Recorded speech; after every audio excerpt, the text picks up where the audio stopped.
Et oui, chanter pour l'Occident, Jean Pax Meffray sur Sud Radio. L'Occident qui serait en phase terminale, selon Michel Onfray, le philosophe qui se lance dans une vaste histoire philosophique de l'Occident. André sera notre invité dans un instant sur Sud Radio. Oui, l'Occident, effectivement, on se posait les questions de l'Occident. D'ailleurs, ce n'est pas la première fois que Michel Onfray parle d'Occident et traite de cette histoire philosophique. Et là, c'est quelque chose évidemment, c'est bien parce que lui, c'est toujours monter le Mont Blanc par la face nord. Il prend pas les chemins les plus faciles, Michel Onfray. Et donc, premier tome de 4 volumes, Déambulation dans les ruines. Et vraiment, en lisant ce livre et en lisant tout ce qui a été écrit, on se demande, et c'est vrai qu'on en est là, on se demande, mais cet Occident, c'est quoi ? Justement, on va en parler, Céline, avec Michel Onfray. Et est-ce que cet Occident est vraiment en soins palliatifs, en agonie terminale ou pas? Il y a quelque chose qui est du ressort, effectivement, de la spiritualité, de la philosophie, de la pensée.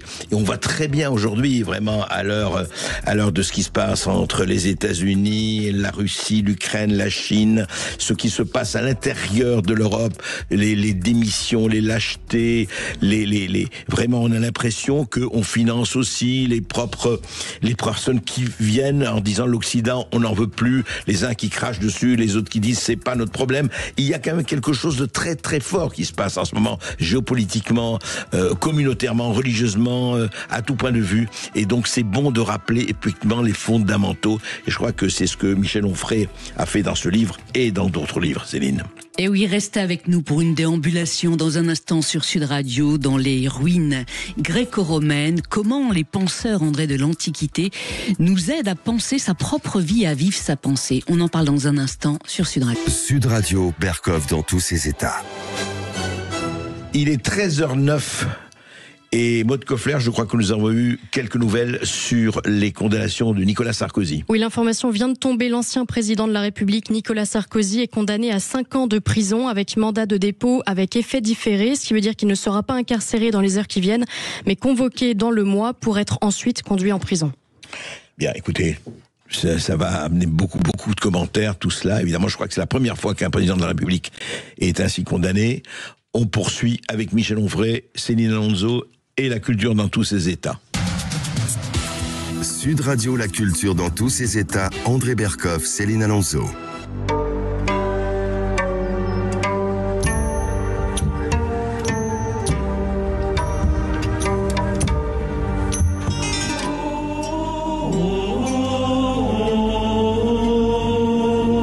Sublime musique de l'Antiquité sur Sud Radio, André Berkov, cette période où penseurs et écoles philosophiques se sont affrontés en proposant des visions du monde totalement antagonistes. Michel Onfray, bonjour à vous et merci. Bonjour. D'être avec nous sur Sud Radio. Alors vous publiez un livre passionnant, Déambulation dans les ruines chez Albin Michel, le tome 1 d'une histoire philosophique de l'Occident en 4 volumes. Je le rappelle, ces ruines sont les ruines gréco-romaines. Pourquoi vous êtes-vous lancé dans une telle entreprise après cette vertigineuse contre-philosophie de la philosophie? Contre-histoire. De la philosophie en 16 volumes. J'avais le projet de recréer une université populaire dans mon village natal qui s'appelle Chambois, dans l'Orne, et parce qu'il y avait un maire à Caen qui n'est plus le maire, le nouveau et d'un autre calibre, mais qui m'avait interdit de pouvoir continuer mes cours de contre-histoire de la philosophie. Donc ça s'est trouvé arrêté pour des raisons de politique politicienne. J'ai jamais vraiment eu l'explication, on m'a juste dit on ne vous trouve plus de salle, point à la ligne. Et donc j'ai voulu reconstruire une université populaire dans mon village, et pour le coup de la construire en dur, pour en faire un lieu de réflexion, de résistance intellectuelle au monde comme il va, mais on aurait fait un restaurant, un café. J'ai mon ami Ghislain Gondouin qui vend des livres anciens dans mon village, on aurait fait une bibliothèque gratuite.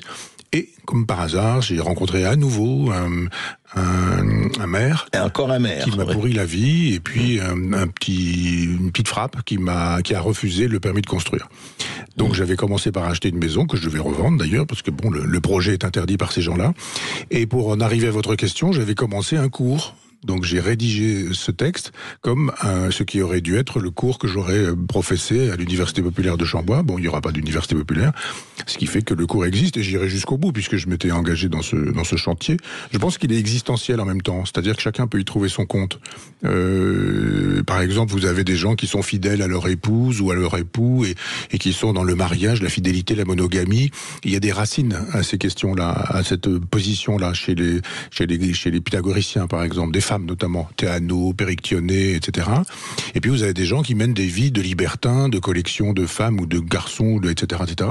Ça se trouve aussi chez les philosophes, mais pas les mêmes, chez Cratès, chez Mais dans le même temps, des contemporains. Ils sont assez contemporains, oui. Oui. Et en fait, je fais ça avec tout. Vous prenez l'alimentation, vous avez des véganes, par exemple, avec Pythagore, ou avec les néo-pythagoriciens, et puis vous avez des gens qui, comme Diogène, mangent de la chair, enfin d'abord mangent crue, et puis mangent aussi de la chair humaine. Donc parce qu'à cette époque, dans l'Antiquité, on peut dire que c'était le cannibalisme ou effectivement le végétarisme. C'est ça, voilà. Ouais. Et je dis tous vos comportements aujourd'hui, votre rapport au corps, à la douleur, à la souffrance, à l'au-delà, à l'ici-bas, à la matière, aux idées, etc., ce sont des comportements qui ont des racines d'abord gréco-romaines, puis ensuite judéo-chrétiennes. Mais ça, ce sont les chapitres, les livres suivants. Eh oui. Par exemple, qu'est-ce qu'un Pythagore aurait pensé d'une Sandrine Rousseau et de son fameux barbecue, symbole de virilité? Il l'aurait embrassé sur la bouche en lui disant « Tu es une divine disciple et je te remercie de rendre médiatique mes thèses. » Et de fait, vous avez raison d'aborder cette question-là de cette manière-là. Quand Sandrine Rousseau dit que le barbecue est un fait de civilisation, plutôt macho, plutôt ceci, plutôt cela, on connaît ses thèses, elle a des raisons qui sont des raisons pythagoriciennes, c'est-à-dire que les Jean Blic et autres philosophes un peu oubliés, mais qui ont écrit des traités sur le véganisme ou le végétarisme, défendent des arguments qui sont les siens. C'est-à-dire la feuille de route de Sandrine Rousseau, elle a été rédigée par des philosophes de l'Antiquité. Ce serait intéressant de savoir si Sandrine Rousseau le sait. On va lui demander d'ailleurs. Pas forcément, mais peu de gens d'ailleurs ont lu Porphyre. C'est Porphyre qui a écrit un traité du végétarisme. Mais on ne sait pas forcément qui est à l'origine d'une idée qu'on défend. Mais par exemple, si vous faites la même chose avec le communisme, le communisme, il est chez Platon.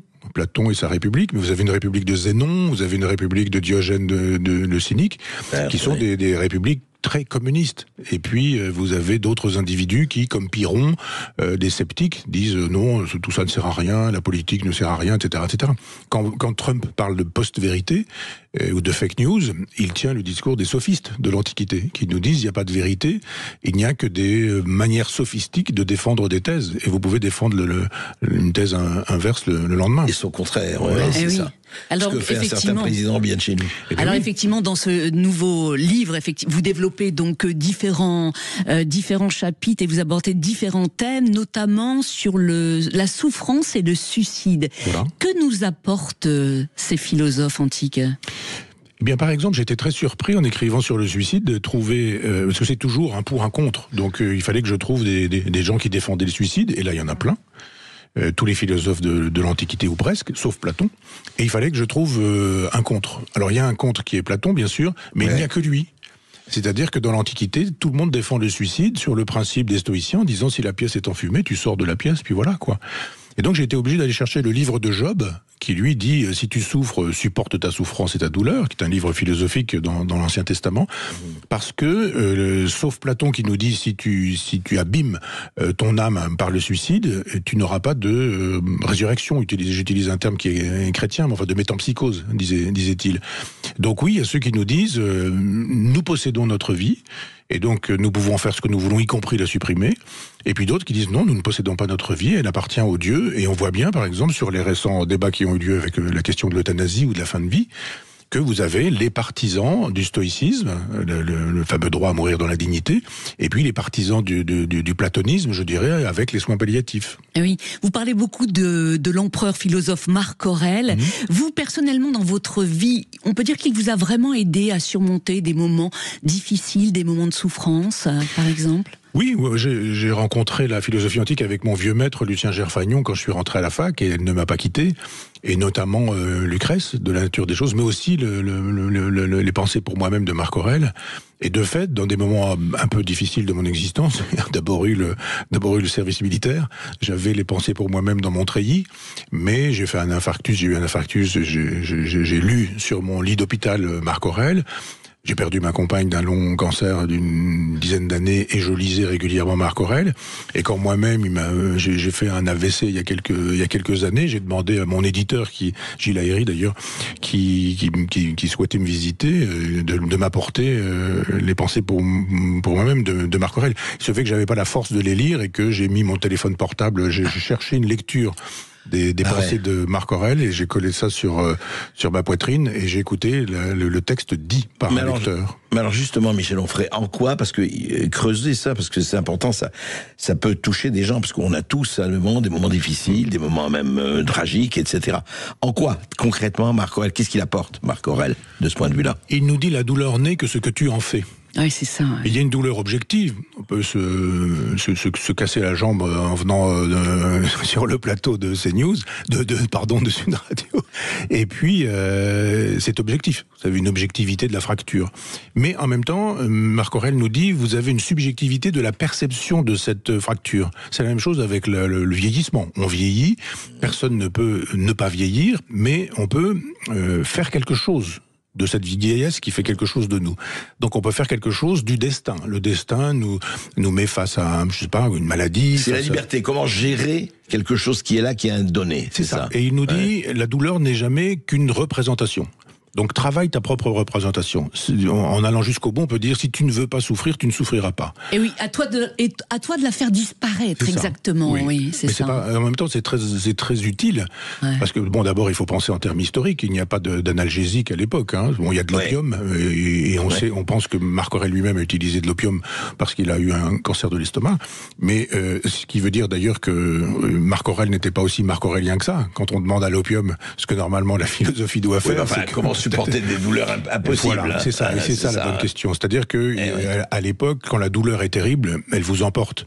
Et les épicuriens vous disent, si la douleur existe et qu'elle est vraiment terrible, elle vous emporte, donc l'affaire est réglée. Si elle ne vous emporte pas, c'est qu'elle est susceptible d'être maîtrisée, donc maîtrise-la.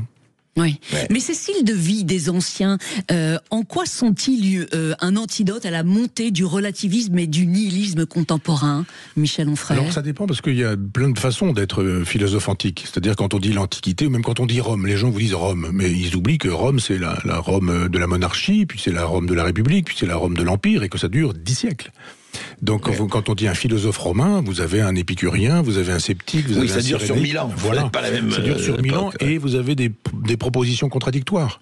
Et c'est ce que je montre, c'est-à-dire il y a des contradictions, il y a des tensions et il y a des résolutions de tensions. Hors antenne, nous parlions, André et moi, d'Héraclite et des fragments d'Héraclite qui invente la dialectique. Et tout le monde dit, on connaît l'histoire de la phrase d'Héraclite, nul ne se baigne deux fois dans le même fleuve, on ne se baigne jamais deux fois dans le même fleuve, qui est une façon de penser le temps, le réel, le flux, la dialectique, la dynamique, etc., la vieillesse même, et le suicide, et toutes les questions que nous venons d'aborder.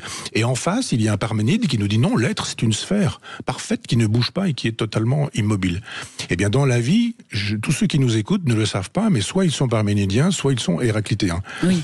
Parménide qui invente l'ontologie. C'est quoi précisément alors cette ontologie? Juste un mot quand même, parce qu'il ne faut pas suivre. Juste un mot. Donc on est tous des Monsieur Jourdain, soit de Parménide, soit de l'autre, sans le savoir. Oui, quoi. C'est ça. Oui. On fait du Parménide sans le savoir. Absolument. Mais d'où l'intérêt. Enfin, je ne vais pas dire de lire mon livre, mais parce que chacun, c'est un peu ce que je proposais dans le cours que je me proposais de faire à l'Université populaire de Chambois, c'est de dire qui êtes-vous, vous? Est-ce que vous êtes un stoïcien? Est-ce que vous êtes un épicurien? Est-ce que vous êtes un cyrénaïque? Est-ce que vous êtes un sceptique? Est-ce que vous êtes un mangeur de chair humaine? Ou est-ce que vous êtes un vegan? Est-ce que vous êtes un partisan de la fidélité conjugale ou un partisan du libertinage? C'est une façon de dire, je peux parler au passé parce que bon, le cours n'aura pas lieu, mais je le ferai de manière, d'une autre manière. Mais qui êtes-vous? Et vous leur posez par rapport à toute cette référence philosophique. Êtes-vous communiste ou êtes-vous libéral, disons-le comme ça? Êtes-vous un cosmopolite ou êtes-vous un national? Enfin, toutes ces questions-là sont déjà posées dans l'Antiquité. Oui. Ouais, c'est ça qui est extraordinaire. Oui, Non, oui. juste un mot là-dessus, parce que ce qui est formidable, vous en parlez dans votre livre, et vraiment, on revient à cette histoire d'Occident, c'est que tout est posé. Oui. Il y a 2000 ans, 2500 ans, tout est posé déjà pour qui a envie et a prendre le courage d'y aller et de creuser, quoi. Il y a quelques questions neuves, mais assez peu. La question Lesquelles ? Vous m'invitez la semaine prochaine. Non, vous avez raison de la poser. La première, c'est l'écologie. Parce que la nature n'est pas abîmée comme elle le sera avec la révolution industrielle, donc personne ne se pose la question de la déforestation, par exemple. Même si ça coûte les guerres qui sont souvent des guerres navales, sont des guerres qui coûtent beaucoup de bois, et vous avez des déforestations. Il se peut d'ailleurs que la déforestation de l'île de Pâques soit faite sur ce principe-là. Mais personne ne pense vraiment à sauver la planète parce que d'abord il y a moins de gens, parce qu'il n'y a pas de dégagement, enfin il n'y a pas de moteur, il n'y a pas il y a une deuxième question qui est un peu liée, qui ne se pose pas, c'est la destruction de la planète. Et il y a aujourd'hui, par la bombe atomique, il y a aujourd'hui avec l'arme atomique, la possibilité de détruire la planète. Donc là, on a il n'y a pas la fin du monde, il n'y a pas de notion de fin du monde. Si, quand même. Si, parce qu'ils pensent que le monde meurt et renaît. Tous. Mais il renaît. Ah oui, c'est ça. Voilà. Il y a voilà. C'est-à-dire la résurrection. Dans l'Antiquité, il n'y a pas la notion du temps que nous avons. Ça, j'en parlerai dans le tome 2. Mais la notion du temps n'est pas du tout la même. Tous les Grecs pensent à l'éternel retour du monde, du même monde. C'est-à-dire le monde meurt et revient. Le monde meurt et revient. Donc évidemment, vous n'avez pas la même conception du monde que depuis les chrétiens, où le temps, c'est une flèche. Derrière nous, le passé. Là où nous sommes, le présent. Devant nous, le futur. Et nous allons vers, ça s'appelle la parousie chez les chrétiens, c'est-à-dire le retour de Dieu sur terre, de Jésus plutôt sur terre. Ouais, et ça, c'est notre conception du temps. Mais aujourd'hui, à l'heure où nous parlons, vous avez plein de pays sur la planète qui pensent en termes d'éternel retour des choses. En Inde, par exemple. La réincarnation, bien sûr, etc. Voilà. Ouais. Oui. Alors vous placez effectivement votre histoire philosophique sous le haut patronage effectivement de Nietzsche, et André, vous rendez hommage à Nietzsche justement aujourd'hui sur l'un de vos t-shirts. Si vous pouvez nous le montrer. Ben le voilà, il est là. Ça Nietzsche, s'appelle Nietzsche ta mère. Non, c'est un clin d'œil que j'ai fait effectivement. Une amie m'avait envoyé ça et comme Michel Onfray venait, je ne pouvais pas résister. Alors justement, Nietzsche, qu'est-ce qu'il nous permet concrètement de comprendre ? Lui, il oppose deux concepts qui sont l'apollinien et le dionysiaque, qui renvoient à deux dieux, Apollon et Dionysos. Apollon, c'est le dieu de la mesure, et Dionysos, c'est le dieu de la démesure. Apollon, c'est l'ordre, le chiffre, c'est le vertical et l'horizontal, et Dionysos, c'est le vin, la vigne, les pampres, le sexe, etc., etc. Et il nous dit, il n'y a jamais que du combat entre apollinien et dionysiaque. Et de fait, apollinien, par exemple, l'éloge du couple monogame chez Pythagore. Dionysiaque, l'éloge de l'amour libre chez les cyniques, par exemple. Et apollinien, par exemple, la sphère de Parménide. Mais dionysiaque, le fleuve d'Héraclite. Et là encore, les gens qui nous écoutent sont apolliniens ou dionysiaques, où il y a dans leur vie de l'apollinien, de l'ordre, de la mesure, du chiffre, du calcul, etc., et du dionysiaque, c'est-à-dire la fête, la folie, etc., etc. Et ça peut coexister chez une seule personne ou pas. Oui, ça peut. Ça le fait. Oui, sauf peut-être chez Dionysos lui-même et chez Apollon lui-même. Mais comme c'est ni vous ni moi, voilà, il est avec le ciel des accommodements. Mais pour répondre à votre question, c'est en doses différentes, et on peut imaginer chez certains un triomphe d'Apollon, et même s'il y a des parts dionysiaques en eux, et vice-versa. Triomphe de Dionysos avec un peu d'apollinien en soi. Oui, c'est ça, existe, c'est la coexistence qui peut être là. Mais ce voyage philosophique que vous avez entrepris, Michel Onfray, donc il va couvrir à peu près 25 siècles, comment vous allez faire tenir cette matière en 4 volumes ? Ça, faut pas le dire à mon éditeur, mais je crois qu'il y aura plus de 4 volumes. Quand j'ai démarré la contre-histoire de la philosophie, je pensais qu'il y aurait 4 volumes aussi. Et il y en a eu, vous avez dit 16. Voilà. Ouais. Oui. Donc il y aura plus de volumes, enfin je ne sais pas, pour l'heure je suis... dans le deuxième, et j'ai déjà presque de quoi faire un livre avec un dixième du matériau. Mais justement, juste un mot, Michel Onfray, par rapport à cela, cette déambulation dans les ruines. Je voudrais juste un peu parler de ces ruines. En fait, ces ruines sont très vivantes, parce que quand on vous lit, voyez, vous venez de parler depuis le début de l'émission, de l'extraordinaire actualité, je veux dire presque charnelle de ces gens, qui sont des penseurs, qui sont des stoïciens, des apolliniens, des dionysiaques ou autres. Mais et d'un autre côté, vous parlez des ruines. Alors, aujourd'hui, est-ce qu'on est avec l'Occident dans les ruines, ou on est dans la vivacité, ou dans les deux, mon général? Vous savez, quand j'étais avec mon père et que j'étais un petit garçon et qu'on allait à la Toussaint sur la tombe des anciens, on allait fleurir les tombes parfois des arrière-grands-parents de mon père, qui est décédé il y a une dizaine d'années, qui était né en 1921. Et ces gens qui étaient morts, et même leur squelette était mort, je pense qu'il y avait des cendres, si on avait ouvert leur cercueil, et encore, je pense que les cercueils étaient mis en terre à l'époque et tout ça avait disparu, mais ils étaient présents en moi. C'est-à-dire que vous avez des ancêtres, vous héritez d'ancêtres.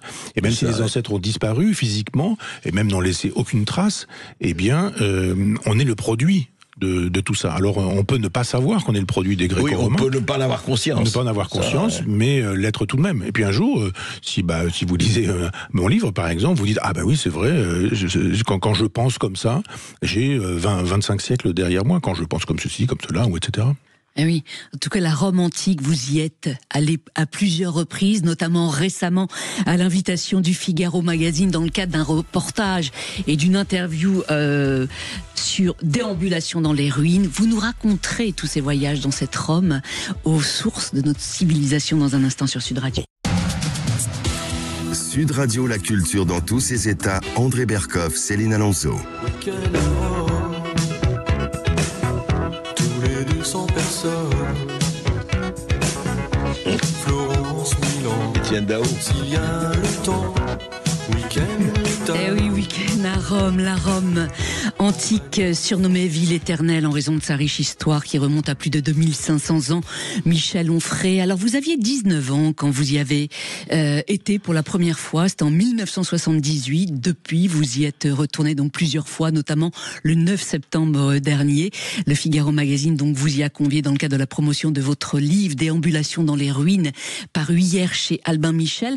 Quels souvenirs gardez-vous de tous ces voyages aux sources de notre civilisation et quels sont surtout les sites qui vous ont le plus ému?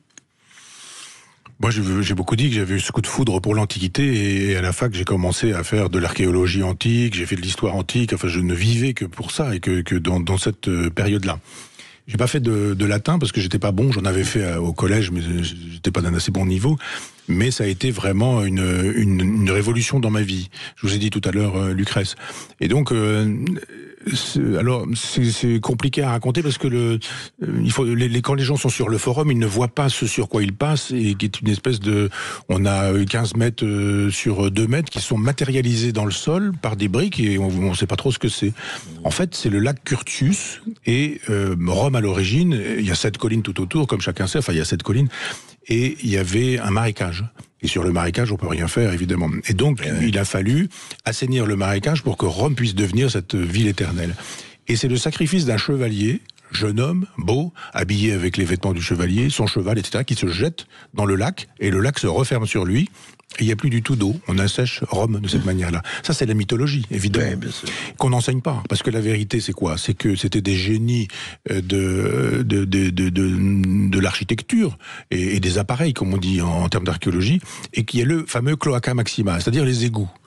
Et les égouts ont rendu possible. Voilà. Et les égouts ont permis d'emporter toutes les eaux dans le Tibre, et on voit encore le lieu où sortaient les égouts. Et c'est la première chose que je suis allé voir quand je suis allé à Rome, c'est-à-dire non pas le Colisée, par exemple, mais le lac Curtius et le Cloaca Maxima, parce que c'est le lieu de la civilisation. C'est ainsi qu'on fabrique une civilisation. Vous avez des terres, elles sont hostiles, et la culture est là pour dire nous allons fabriquer une ville qui va devenir la Rome éternelle, qui va durer 10 siècles. Oui. Et la culture et l'homme face à la nature. Oui, c'est ça. C'est ça la civilisation aussi, la conquête. Et les Romains sont des gens pratiques et pragmatiques. Voilà, à la fin, comme on m'a dit, il y a les Grecs qui sont géniaux, le concept, etc. Et puis les Romains qui ont essayé de courir derrière et d'être à la hauteur, mais n'y sont jamais parvenus. Bon, j'ai cru ça, et puis voilà. En fait, c'est faux, c'est totalement faux. Les Romains sont des gens qui veulent une pensée pragmatique. Ils veulent pas qu'on fasse, si vous parlez de l'amour, par exemple, chez Platon, vous avez une idée de l'amour, et puis cette idée, vous savez pas trop à quoi elle ressemble, et puis vous avez fait de la sophistique pendant 100 pages. Et chez un Romain, on dira, mais l'amour c'est quoi? C'est entre qui et qui? Entre un homme et une femme, entre un homme et un homme, entre un jeune et un vieux, entre un riche et un pauvre? Est-ce que c'est possible l'amour? Est-ce que l'amour ça dure toujours? Est-ce qu'il y a des signes de l'amour? Est-ce qu'il y a des signes de fin de l'amour, etc. Il se pose de vraies questions réalistes. Voilà. C'est-à-dire que la métaphysique, je n'ai pas répondu à votre question sur l'ontologie tout à l'heure, mais l'ontologie c'est la science de l'être en tant qu'être. C'est-à-dire, vous dites Parménide. Voilà. Oui. C'est-à-dire, vous avez un couteau, et bien, Lichtenberger disait un couteau sans lame auquel on enlève le manche. Bah là, il vous reste l'idée du couteau. Eh bien, les gens qui font de l'autologie sont des gens qui sont spécialisés en idées. Eh bien, il y a de l'ontologie chez les Grecs, il y a la métaphysique d'Aristote, il y a le Parménide de Platon, il y a les Énades de Plotin, par exemple. Et alors là, il faut vraiment être un philosophe de profession pour se mouvoir là-dedans. Et puis, vous avez en face les Romains qui, eux, disent ça nous intéresse pas, c'est pas pratique, ça ne produit aucun effet dans la réalité. En revanche, dans la réalité, il faut faire des citoyens, il faut faire des soldats, il faut faire des gens qui aiment leur patrie, il faut faire des gens qui sacrifient aux dieux, etc., etc. Et donc, la pensée romaine, elle n'est pas intellectuelle ou intellectualiste parce qu'elle ne saurait pas l'être, mais c'est parce que ça les intéresse pas. Et eux, ils veulent de la rhétorique. Par exemple, Quintilien, qui vous apprend à parler, à développer une pensée, à argumenter, ce qu'on ne fait plus aujourd'hui. Tout le monde parle pour dire n'importe quoi, et puis à un moment donné, on coupe le micro, puis voilà, la chose est terminée. À l'époque, on construisait les propos. Même les hommes politiques aujourd'hui ne construisent pas leurs propos. Oui, l'art du discours, Absolument. l'art de la rhétorique, ça s'appelle la rhétorique, absolument. Ah oui. Auriez-vous été, Michel Onfray, dans la Rome antique, un gladiateur? vous qui êtes un philosophe combattant, il faut le dire. Oui, alors j'ai écrit un autre livre qui s'appelle Sagesse, qui ne fait que l'éloge de la pensée romaine, où je fais l'éloge de la gladiature. C'est pas du tout ce qu'on nous raconte. Ce que les gens savent des gladiateurs, c'est ce que les péplums ont raconté. Et les péplums nous racontent que les méchants romains, qui sont des sauvages et des barbares, qui font des combats humains, etc., etc. Ils donnaient des chrétiens à manger au lion. Eh bien, vous avez raison, j'allais y arriver, parce que la logique des martyrs, c'est pareil. Vous avez en gros 3000 martyrs, en gros. C'est rien du tout. C'est trop. Hein. 3000 en tout, vous voulez dire? Oui. Donc c'est quand même assez... Enfin, entendons-nous bien, 3000, c'est 3000 de trop. Ouais. Mais combien César a-t-il fait de morts en Gaule, par exemple? On dit jamais ça. 1 million de morts. 1 million de Gaulois ont été tués par Jules César au moment de la guerre des Gaules. Donc vous voyez qu'il y a toute une idéologie sur la gladiature où on a l'impression que c'est des sauvages complets, et personne ne dit par exemple qu'il y avait des combats humains chez les Grecs. Personne, parce que ça on réserve ça aux Romains, et les Romains sont des barbares, sauvages, sanguinaires, etc. Et puis vous avez toujours un esclave qui arrive et qui passe par là, et comme par hasard, il est chrétien. Et puis le chrétien, il va finir par convertir un légionnaire, et le légionnaire, il va finir par quitter les habits de Rome, et il va devenir un prêcheur lui aussi, etc. Le péplum est fabriqué comme ça. Eh bien, le péplum nous donne une idée fausse de ce qu'étaient d'abord les légionnaires, ensuite les chrétiens, ensuite ce qu'étaient les gladiatures. Les gladiateurs, ils pouvaient faire carrière dans la gladiature. On mourait pas quand on entrait, on pouvait mourir, mais on pouvait faire carrière, puis s'arrêter. Donc le côté Spartacus en film, c'est pas faux, ça. C'est faux. Et les gladiateurs étaient des vedettes. C'était Mick Jagger, si vous voulez, un gladiateur à l'époque. Et il y avait des gladiatrices aussi. Et il y avait des gladiatrices, et il y avait surtout ce qu'on ne voit jamais. Enfin, j'ai pas vu tous les péplums, j'adore les péplums, j'en ai vu beaucoup, mais il y avait des arbitres de ces combats-là. C'est-à-dire, il y avait des arbitres qui parfois arrêtaient le combat et qui parfois estimaient que certains n'étaient pas assez... pas que le doigt... Pas du tout, c'est ça. Voilà, le péplum, c'est doigt en l'air, pouce en l'air, pouce en bas. Ça pouvait arriver, mais quand le pouce était en l'air, l'empereur, ça aussi c'était une leçon politique, l'empereur devait souscrire à la volonté générale. Monsieur Macron, si vous m'entendez, cette phrase est pour vous. C'est-à-dire que si le peuple disait achevez-le, l'empereur pouvait pas dire je le sauve. L'empereur devait suivre l'avis du peuple, puisque la gladiature le disait. Et en même temps, si vous étiez valeureux, vous pouviez être épargné. C'était ça qu'on jugeait. Si vous ne l'étiez pas, si vous refusiez le combat, alors là, on estimait que vous pouviez disparaître et qu'un coup d'épée pouvait terminer votre existence. Mais c'est beaucoup plus complexe que ce qu'on raconte, la gladiature. Donc j'aurais aimé peut-être être gladiateur. Nous aussi, on aurait aimé vous voir dans l'arène. En tout cas, aujourd'hui, on vous voit régulièrement dans l'arène médiatique. Et justement, cette arène médiatique, Michel Onfray, n'est-elle pas la version contemporaine de ces jeux du cirque ? Ah oui, complètement. Ouais. Oui. Sauf que, je vous dis, dans l'arène médiatique, il n'y a pas d'arbitre, il n'y a pas de règles, il n'y a pas de loi. C'est-à-dire, vous pouvez mentir. Il y a des gens que vous rencontrez sur un plateau et qui vont vous dire que ce que vous dites est faux. Et vous n'avez pas les moyens d'en faire la démonstration. Oui, parce que vous dites-moi pourquoi ce que vous dites est faux. Non, ce débat n'a pas lieu. Quoi. Mais je me souviens d'un Alain Minc, comme une de mes premières télévisions, dans une émission de François-Olivier Gisbert, et c'était à l'époque du 1994, quelque chose comme ça, enfin, où toute la France était dans la rue contre Juppé.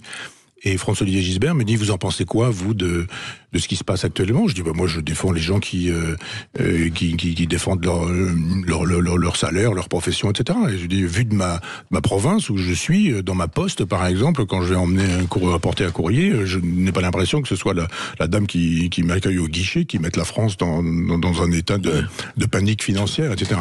Et là, Alain Minc dit, mais arrêtez de dire n'importe quoi avec votre argentan, etc. Chacun sait que vous habitez un hôtel particulier à Paris. Ah bon, il dit ça comme ça, ouais. Qu'est-ce que vous voulez dire? C'est faux. Mais qu'est-ce que vous voulez dire? Je dis c'est faux. Il dit ben si, c'est vrai, etc. Et qu'est-ce que là vous découvrez que des gens sont éhontément menteurs et que si vous n'êtes armé que de la vérité, c'est sa parole contre la mienne. Et Alain Minc à l'époque il existait, moi j'existais pas, j'existais à peine. Eh bien vous dites mais alors c'est quand même incroyable ces gens-là quoi. Donc oui après maintenant assez rapidement j'ai appris à me battre parce que. Ah oui quand même vous avez changé. Vous n'auriez pas le laisser dire et arrêter là. Non, parce que moi j'ai répondu comme j'ai répondu, simplement François-Olivier Gisbert a donné la parole à quelqu'un d'autre après, et puis c'était parole contre parole, et voilà. Oui, vous ce qui est fascinant Michel Onfray, c'est qu'en 40 ans, vous avez écrit quand même plus de 150 livres. En revanche, en 10 ans, aucune invitation sur le service public. Comment avez-vous réagi quand vous avez entendu Delphine Ernotte dire récemment « CNews est une chaîne d'extrême droite » ? Alors, comme vous savez, moi, je fais une émission avec Laurence Ferrari et j'ai perdu de vieux amis, vraiment, qui se sont fâchés avec moi. Moi, je suis pas du genre à me fâcher. Enfin, c'est des gens qui se fâchent parce que je leur dis des choses qui ne leur conviennent pas. Donc, ils se fâchent. Mais ces gens-là n'ont jamais estimé anormal que pendant 10 ans, on m'interdise de service public. Je veux dire que Finkielkraut fait une émission philosophique depuis 40 ans. Il m'a invité 3 fois. La dernière fois, c'était il y a une dizaine d'années, je pense. Donc ça ne gêne personne. D'abord, je pense que Madame Ernotte, elle est dans la confusion mentale quand elle utilise le mot extrême droite dans une logique de politique politicienne ou de fasciste, pourquoi pas. Et c'est une logique qui a été inventée par Staline. Cette façon de dire quiconque ne pense pas comme nous est un fasciste, c'est Staline. Hein. Donc on peut être stalinien, mais pas forcément quand on dirige normalement une entreprise avec l'argent du contribuable. Du service public. Et on peut dire, ce sont des adversaires politiques, pas des ennemis. Moi, des adversaires, on n'est pas d'accord. Voilà, un ennemi, c'est quand même plus grave que ça. Et un fasciste ou d'extrême droite, c'est n'importe quoi. Donc, je ne pense pas qu'on puisse traiter aussi facilement. Enfin, je ne pense pas. On ne devrait pas pouvoir traiter aussi facilement. Mais pour ça, il faut de l'intelligence, il faut de la culture, il faut du savoir. Je pense que Madame Ernotte en a moins que des convictions politiques et militantes. Oui, les appels se multiplient, les appels à sa démission se multiplient. Vous y êtes favorable, vous ou pas, Michel Onfray ? D'abord, j'étais favorable au fait qu'elle ne soit pas réélue, parce que je veux dire, voilà, 3 mandats pour cette femme, et elle est élue et nommée par un Macron qui nomme des gens à sa botte, et c'est comme ça un peu partout. Mais vous avez aussi des journalistes qui sont à sa botte. Et j'ai rencontré quelqu'un l'autre jour dont je tairai le nom, mais qui connaît un certain nombre de journalistes du service public, et enfin vraiment bien placés dans le service public. À France Culture, à France Inter, j'ai failli donner l'émission, mais sur France 2, et qui tiennent un discours. Ou France 5 Alors il m'a pas parlé de France 5, et il m'a dit, mais quand je rencontre ces gens-là dans le privé, ils disent mais c'est vous qui avez raison, etc., etc. Mais en même temps, ils tiennent les discours wokistes parce que ils sont inféodés au pouvoir. Marine Le Pen arriverait au pouvoir que très vite ces gens-là diraient, vous savez, moi j'ai souffert d'être obligé de me taire et de tenir des discours wokistes parce que je n'y croyais pas du tout. Heureusement que vous êtes arrivés, etc. Enfin bon, Ouest France s'appelait Ouest Éclair dans le temps et collaborait avec Vichy. Aujourd'hui, collabore avec l'Europe de Maastricht et puis il donne des leçons. Je suis interdit d'Ouest France depuis des années, moi aussi, hein, vous savez. Ou alors, quand on fait un entrefilé, c'est pour dire que je n'ai pas dit quelque chose, c'est-à-dire pour me cracher dessus, ou pour donner la parole à un syndicaliste de gauche non, c'était pas Ouest France, mais enfin une presse locale, parce que j'avais parlé du pacte germano-soviétique et qu'il avait expliqué qu'il n'y avait jamais eu de pacte germano-soviétique. Ces gens-là, on les laisse parler contre moi, mais on me donne pas la parole. Donc je suis pas étonné. Moi, ça fait 10 ans que je vis ça. Donc, et puis vous savez, quand j'avais mon université populaire à Caen, les cours étaient diffusés sur France Culture. Il y avait 1 million de podcasts sur chacun des cours, et j'ai été viré sans l'être personnellement, puisque c'est mon éditeur sonore à qui on a dit on ne diffuse plus les cours d'Onfray, sans que je sache pour quelle raison. Et ça fait des années que je le dis, ça fait des années que tout le monde s'en moque. Hein. Donc, moi, je suis évidemment pas surpris. Je vis la chose depuis 10 ans. Il y a une chose quand même, je voudrais en fait, ce que vous dites de vous, et d'autres le connaissent et le subissent aussi, bien sûr.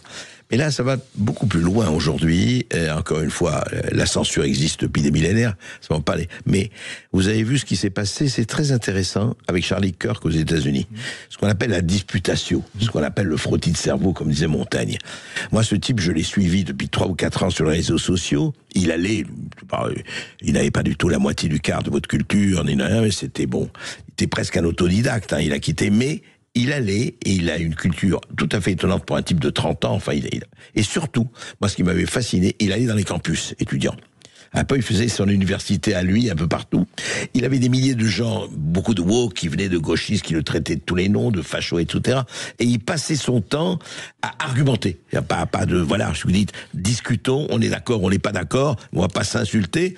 Et là, c'est allé, effectivement, comme il était traité de tous les noms, c'est arrivé à son assassinat. Pourquoi j'en parle? Parce que c'est très intéressant comment justement, et vous en parlez, et comment la disputation, comment le débat est devenu pratiquement impossible. On vous colle une étiquette, et puis ça y est, c'est là, et puis ça ne bouge pas. C'est terrifiant, cette espèce de rigidité, quand même. Oui, parce que le débat est fasciste chez ces gens-là. Oui, c'est ça. Le débat est fasciste. C'est-à-dire, si vous n'êtes pas d'accord avec eux, vous êtes fasciste. Voilà. Et vous avez bien vu, parce que je vous ai vu ardemment et justement défendre Kirk. Quand on a entendu Madame Pérignon nous expliquer que c'était une assemblée qui lui faisait songer au rassemblement nazi de Nuremberg. C'est quand même sidérant. Une journaliste. Hein. Oui, son épouse s'en vient dire « je pardonne à l'homme qui a tué mon mari ». On estime que c'était un rassemblement de nazis à Nuremberg. C'est-à-dire que ça n'a aucun sens de dire des sottises pareilles. Après, on a parlé de Ku Klux Klan, on a parlé de fascisme. Ah oui, de tout, oui, absolument. Oui, c'est-à-dire il faut criminaliser l'opposition. Michel Onfray, André Berkoff, on se retrouve dans un instant sur Sud Radio. À tout de suite. Sud Radio, la culture dans tous ses états. André Berkoff, Céline Alonso. De retour sur Sud Radio avec Michel Onfray qui publie Déambulation dans les ruines chez Albin Michel, celle de la Rome antique, et qui dirige aussi donc la revue André Berkoff Front Populaire. Le 22e numéro est actuellement en kiosque, Michel. La trahison de la gauche. Donc c'est le peuple, sujet... la gauche contre le peuple. La gauche contre le peuple. Mais oui, vous y allez fort, la gauche contre le peuple. La même chose. Ce sujet effectivement fait la une de votre revue. Pourquoi? Expliquez-nous comment vous abordez ce sujet. D'abord, je voudrais rendre hommage à Maxime Le Nagar, qui est notre rédacteur en chef et qui travaille superbement et qui nous fait des plateaux formidables avec cette revue. On est parti du principe que, de fait, la gauche ne s'occupe plus du peuple. Elle s'occupe du petit peuple, de ce que j'appelle le petit peuple. Vous savez, j'ai écrit un livre qui s'appelait Grandeur du petit peuple pour défendre les gilets jaunes. Et on a aujourd'hui estimé que le peuple étant passé, enfin, quand je dis on, les socialistes, mais Terranova, etc. Voilà, Terranova, en disant, ils sont passés chez Le Pen, laissons-les. Nous fabriquons un néo-peuple, ce que Mélenchon appelle aujourd'hui un nouveau peuple, avec les migrants, avec les LGBT, avec les minoritaires, avec les jeunes en rupture, avec ce que Marx appelait en gros le lumpenprolétariat, le sous-prolétariat. Et donc, ce petit peuple-là, il est criminalisé. S'il vote pour Marine Le Pen, c'est un fasciste, c'est un peuple fasciste, c'est un peuple d'extrême droite, c'est un peuple nazi, c'est un peuple vichiste, pétiniste. Donc c'est un peuple qui, en plus de ça, se fait insulter. Et moi, je suis resté fidèle à cette gauche qui était fidèle au peuple. Et je ne pense pas que la gauche, aujourd'hui, ce soit de vanter la location des utérus ou de vanter l'achat et la vente des enfants par des gestations pour autrui. Si c'est ça la gauche, alors là, je n'y comprends plus rien. C'est le summum du libéralisme, au contraire, de marchandiser tout, y compris les utérus et les enfants. Donc évidemment, si vous dites une chose pareille, vous êtes un nazi, vous êtes un fasciste, et on a voulu dans cette revue donner la parole aux gens qui faisaient des analyses de gauche en disant mais en fait de gauche sans défendre pour autant le changement de sexe dès l'âge de 5 ans. Et la théorie du genre, par etc., exemple, le wokisme, ou etc. Donc vous êtes minoritaire, très bien, mais les minoritaires n'ont pas vocation à tyranniser les majorités. Tocqueville disait que la démocratie c'était la tyrannie des majorités. On aimerait que ce soit la tyrannie des majorités, mais c'est aujourd'hui la tyrannie des minorités. Alors les minorités, elles existent. Il n'est pas question d'être homophobe, d'être anti-trans, etc. Évidemment pas. Mais il est question de dire, vous savez, il y a aussi un peuple français qui lui souffre, et ce serait bien que vous en ayez aussi le souci. Et il est majoritaire. Et s'il y a 50% des gens qui ne votent pas, peut-être qu'il faudrait s'interroger sur ce déficit d'amour entre le peuple et la politique. Et par exemple, George Kuzmanovic fait un éloge sur ma demande de Sarah Wagenknecht, qui est une femme que j'aime beaucoup, en Allemagne, qui est une femme de gauche, et qui, sur des questions, c'est-à-dire sur le social, sur le temps de travail, sur la retraite, etc., qui défend un peu les positions de Mélenchon sur le terrain par exemple du travail, mais pas du tout sur le terrain sociétal. Elle dit une immigration massive met en péril les salaires des gens des prolétaires allemands. Et c'est le cas aujourd'hui en France. Oui. On le sait bien. Et alors, est-ce que selon vous, Michel Onfray, justement, est-ce que la France est en urgence vitale, comme le souligne Philippe de Villiers dans la pétition qu'il a lancée le 6 septembre dernier, pour exiger un référendum sur l'immigration? Et 2 millions de Français ont déjà signé sa pétition. C'est intéressant. Oui. Ouais. Oui, moi je vais la signer, je l'ai pas encore fait, mais parce que j'ai dit, et je le répète, que je crains, hélas, je souhaite un grand succès, mais je crains que le succès de cette pétition ne termine à la poubelle comme le reste. Je rappelle qu'il y a eu les cahiers de doléances, il y a eu des états généraux, que tout ça a été mis à la poubelle, et qu'à chaque fois que le peuple vote depuis 2005, quand le résultat ne convient pas, on le met à la poubelle. C'est-à-dire que quand il y aura 3 millions, 4 millions de signataires de cette pétition, que fera Emmanuel Macron? Vous pensez qu'il dira « Ah, je suis très sensible à cette pétition, je ne savais pas que la France souhaitait une chose pareille, je vais donc diligenter mes équipes sur un référendum ». Ça n'aura évidemment pas lieu. Mais la pression populaire peut faire basculer éventuellement. Non, il s'en moque, Macron. Il y a eu des lois quand même. Mais les lois, il s'en fout. Il s'en fout des lois, il s'affranchit des lois. Les lois disent que quand on perd une élection législative, eh bien on nomme ceux qui auront gagné les législatives. Enfin, on cherche un Premier ministre dans ceux qui ont gagné les élections législatives. La dissolution a mis le Rassemblement national en tête. C'était donc un homme ou une femme du Rassemblement national qu'il fallait nommer comme Premier ministre. Il pouvait encore avoir la possibilité de dire, bon, en tant que parti, c'est le Rassemblement national, mais en tant qu'association de partis, c'est le nouveau Front populaire. Et pour le coup, ne pas nommer Bardella, mais nommer Madame Castet. Et ça, c'était légal. C'était ce qu'il fallait faire selon la loi. Qu'est-ce qu'il a fait? Il a dit, ah mais non, il y a un troisième. Ceux qui sont arrivés, les bons derniers, c'est parmi ceux-là que je vais aller chercher mon Premier ministre. Donc, car tel est mon plaisir, voilà, c'est l'exécutif. Barnier, Bayrou et Le Cornu. Il s'affranchit des lois. Je dirais, il s'affranchit des lois en estimant aussi qu'il peut tout seul décider de faire la guerre à la Russie via l'Ukraine. Il décide tout seul qu'il va reconnaître l'État palestinien. Il décide tout seul de tout. C'est-à-dire, il s'affranchit des lois et il s'affranchira évidemment d'une pétition. Il le sait très bien. On n'a pas besoin de faire des référendums aujourd'hui. On sait ce que les Français pensent. Mais alors, si on vous écoute, Michel Onfray, on fait rien jusqu'en 2027, aux prochaines élections présidentielles. Eh bien, moi, je pense qu'il ne connaît qu'une seule chose, c'est une rue qui le déborde. Et qu'il a un grand ami, Emmanuel Macron, un très grand ami qui s'appelle Jean-Luc Mélenchon. C'est-à-dire qu'ils marchent de concert tous les deux. Souvenez-vous d'ailleurs que lors des dernières présidentielles, Mélenchon a appelé à voter pour lui au deuxième tour. Que précédemment, il avait aussi il disait que parce que je veux pas voter Le Pen, jamais Le Pen. Oui. Enfin, moi, je veux bien toutes les raisons qu'on voudra. Simplement, il a voté pour Macron. Et quand on les voit tous les deux à Marseille, ils sont copains comme cochons. Et là, le Mélenchon qui a les dents sorties à chaque fois qu'il parle, là, d'un seul coup, il était un gentil petit toutou. Il disait, Monsieur le Président, mais moi, je vous aime beaucoup. Je me rappelle cette séquence. Bien sûr. Et donc, ils sont ensemble. Et il y en a un qui dit, à chaque fois qu'il y a un mouvement populaire, je me débrouille pour vous calmer tout ça, Monsieur Macron. En un mot, Michel, parce qu'on a la fin de l'émission, pour sauver la France, la reconstruire, en une phrase, que faire? Tous ceux qui ont appelé à bloquer le pays avaient raison. Simplement, le jour où Mélenchon a dit on va le bloquer avec vous, ils auraient dû dire on veut pas de vous. Et il fallait que le mouvement des Gilets jaunes ne se laisse pas déborder par les Black Blocs. Il fallait que ce mouvement Bloquons tout ne se laisse pas déborder par ces gens syndicalistes et partis politiques qui crachent sur le peuple en prétendant s'en réclamer. Ouais, c'est ça qui est terrible et ce n'est pas facile. Vaste programme. Absolument. Michel Onfray, merci d'être venu sur Sud Radio. Je rappelle que votre livre Déambulation dans les ruines est paru chez Albin Michel et qu'il fait partie de la première sélection du prix Renaudot 2025. Bravo à vous.